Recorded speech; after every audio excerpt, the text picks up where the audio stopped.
TV Manijak, emisija za sve uzraste. Mama i tata se igraju rata. Od 17. oktobra vikendom na RTS 1. Serija Mama i tata se igraju rata imala je uvodni život u obliku rado gledanog i nagrađivanog filma Realna priča, koji je režirao Gordan Kičić. Junaci realne priče naći će se u 10 epizoda TV serije Mama i tata se igraju rata.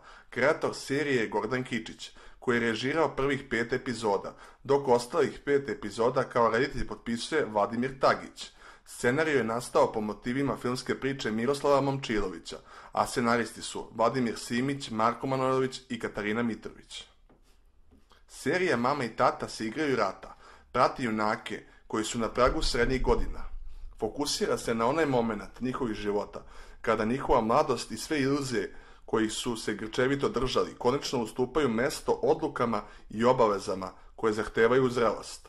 Taj proces zahteva preispitivanje, suočavanje sa samim sobom. To je bolan i otrežnjujući proces, ali istovremeno i urnebesno smešan, pun izazova, pogrešnih i ispravnih odluka, baš kao i život sam. Ova mešavina drame i komedije zahvata širok okvir tema. Problemi tih likova su svakodnevni, ali sagledani iz novog ugla. Ton je lak i poletan, ali su likovi slojeviti i više dimenzionalni.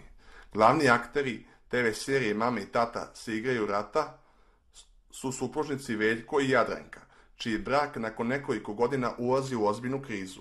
Veljko je glumac koji još uvijek čeka svoju veliku ulogu, a Jadranka arhitektkinja koja nosi gotovo svu odgovornost njihovog zajedničkog života na svojim leđima.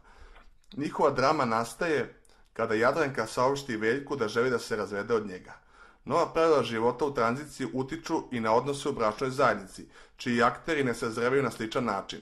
U tom smislu je ova serija svedočanstvo o problemima sa kojima se suočavaju brojni mladi bračni parovi, što omogućava visok stepen identifikacije od strane gledalaca. Glavne uloge igraju Gordan Kičić, Nina Janković, Elena Lazović, Nebojša Ilić, Branimir Vrstina, Svetozar Cvetković, Katarina Gojković, Milica Mihajlović, Jovana Gavrilović, Milutin Milošević i Vanja Idus.